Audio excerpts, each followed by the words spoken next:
तो हेलो दोस्तों, कैसे हैं आप लोग। उम्मीद करते हैं कि अच्छे ही होंगे और अच्छे ही रहिए दोस्तों। हमारे चैनल पे आप लोग का स्वागत है।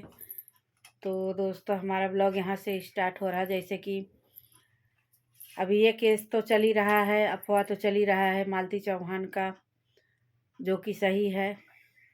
लेकिन कौन कातिल है ये सही नहीं है।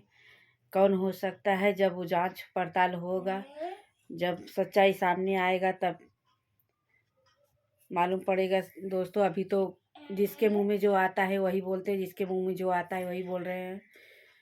क्योंकि गुस्सा ऐसी चीज़ होती है कि गुस्सा तो अपने को खा जाता है।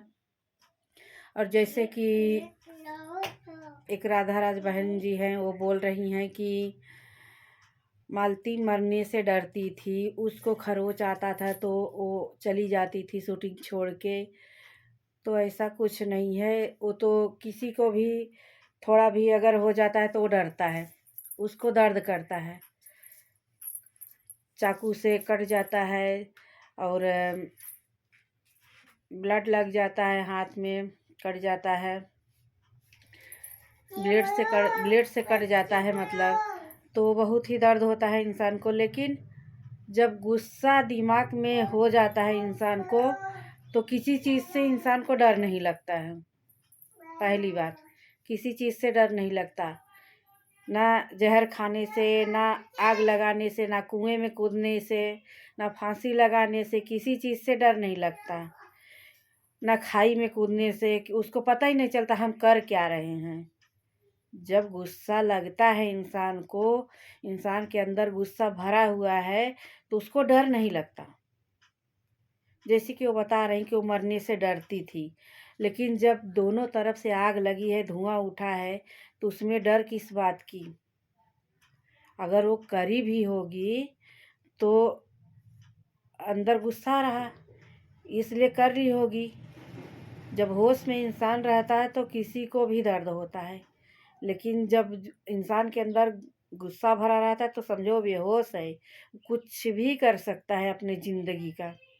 और किसी के बारे में नहीं सोचता, न पति न बच्चे, न सगा न संबंधी, न नात न रिश्तेदार। न हानि होता है किसी चीज़ का कि हमारा क्या बेइज्जती होगा, क्या हानि होगा, हमको लोग पीछे से क्या बोलेंगे, क्या नहीं बोलेंगे। कुछ नहीं सोचता वो इंसान। अगर सोचने ही लगे तो फिर ऐसा कदम क्यों उठाए। लेकिन सोचने पे मजबूर भगवान नहीं करते उसको, उसको गलत रास्ते पे ले जाने के लिए मजबूर करते हैं। तो ऐसा कुछ नहीं दोस्तों, डरते तो हम लोग भी हैं। थोड़ा भी खरोच आती है तो बहुत ही दर्द होता है। लेकिन सोच लीजिए, जब गुस्सा इंसान के अंदर उठता है तो कितना बड़ा तूफान लाता है। तो बस वही चीज़ है। अगर वो नहीं करी है तो अच्छी बात है कि वो नहीं करी होंगी, या उनके पति करे होंगे, या कोई दूसरा करा होगा, तीसरा करा होगा। जिसको मौका मिला होगा वो करा होगा। लेकिन वो सामने तो आएगा ना, एक न एक दिन तो आएगा। कानून का हाथ बहुत बड़ा है, लंबा। कानून का हाथ बहुत ही लंबा है दोस्तों, उसको खींच के लाएगा। समय लगेगा मगर लेके आएगा। तो यही सब बात है, यही सब चल रहा है। हम भी वही सारा दिन देखते रहते हैं सबका। और किसका माने किसका नहीं माने, अब तो ऊपर वाले ही वही जानेंगे, ऊपर वाला समझेंगे। तो ज़्यादा करके उसके बच्चे का दया लगता है। और जो लोग बोलते हैं कि बच्चे को ननिहाल में रखा जाए, तो ननिहाल में बच्चा बड़ा तो हो जाएगा, लेकिन उसका हिस्सा बखरा जो है वो ननिहाल में नहीं मिलेगा दोस्तों। मिलेगा तो उसके घर पे मिलेगा। तो घर के लोग जब तैयार हैं पालन पोषण करने के लिए, तो फिर क्यों ननिहाल में। और अगर घर के कोई नहीं होता संभालने के लिए तो ननिहाल में अच्छा लगता है। लेकिन घर के लोग जो हैं वो तैयार हैं संभालने के लिए। और अब क्या बोले, उस बच्चे का नसीब क्या है कि न माँ का प्यार मिला, न तो पिता का मिलेगा। अब तो यही लगता है कि पिता का भी नहीं मिलेगा। बच्चे का नसीब कैसा है, उसको देख के बहुत ही बुरा लगता है कि इसके साथ में ऐसा क्यों हो गया। जो चीज़ देख के हम लोग को अच्छा लगता था, अब वही चीज़ जब इस दुनिया में नहीं है तो ब्लॉग भी बनाने का मन जैसे अच्छा नहीं लगता है। ब्लॉग भी इस समय बनाने का दिल नहीं करता दोस्तों, क्योंकि देख सकते हैं इंसान इतना रेडी होके तैयार होके बनाता है, लेकिन अब कुछ भी अच्छा नहीं लगता है। तो चलिए दोस्तों, जैसा मतलब सरकार फैसला करेंगे, जो भी हाथ में लगेंगे तो पता चलेगा, खुद पता चलेगा। इस समय तो कोई किसी को बोल रहा है, कोई किसी को बोल रहा है, तो सच्चाई क्या है वो तो सामने आएगा ही। अब मालती इतनी बुड़बक भी नहीं थी, इतनी बचकानी हरकत भी नहीं थी। सब लोग बोलते हैं कि उसको कम दिमाग था, बचकानी हरकत करती थी। नहीं, अगर बचकानी हरकत करना ही था तो जहाँ गई थी वहीं लगा ली होती फांसी, वहाँ से तो बच बचा के आ गई, वहाँ से बच बचा के आ गई। इतना भी बोली कि मुझे कुछ भी होता है तो उसका जिम्मेदार मेरे पति होते हैं।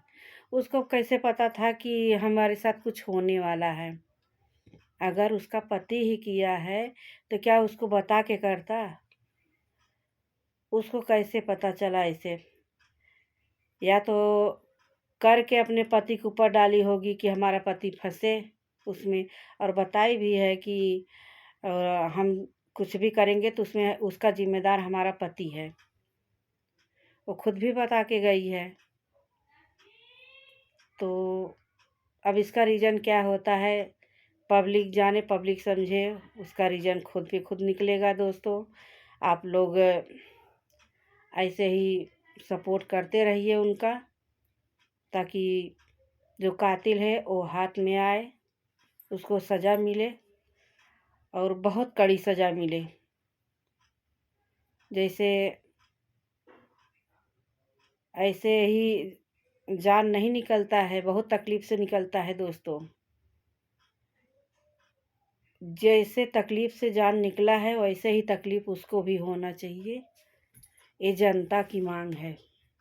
अगर कोई उसके साथ में गलत किया है तो अगर खुद पे खुद करी है तो उसका तो कोई रीज़न ही नहीं है। तो चलिए दोस्तों, हमारा ब्लॉग यहीं पे एंड होता है। क्या करें, कुछ अच्छा नहीं लगता है। घटना ऐसी नहीं घटना चाहिए था, लेकिन उसके इसी बहाने उसका लिखा हुआ था कि ऐसा ऐसा तुम्हारे साथ में होगा, और वही हुआ। वो तो ऊपर वाले ने बनाया था। ऊपर वाला जो किए वही किए हैं। अपने आप को दोषी नहीं मानते हैं ऊपर वाले, और न अपने आप को दिखाते हैं किसी को। जो धरती पे होता है वही करवाते हैं इंसान से। इंसान की ही गलती माना जाता है, भगवान का नहीं माना जाता। तो चलिए दोस्तों, हमारा ब्लॉग यहीं पे एंड होता है। बाकी आप लोग को जैसा लगे कमेंट में ज़रूर बताइएगा दोस्तों।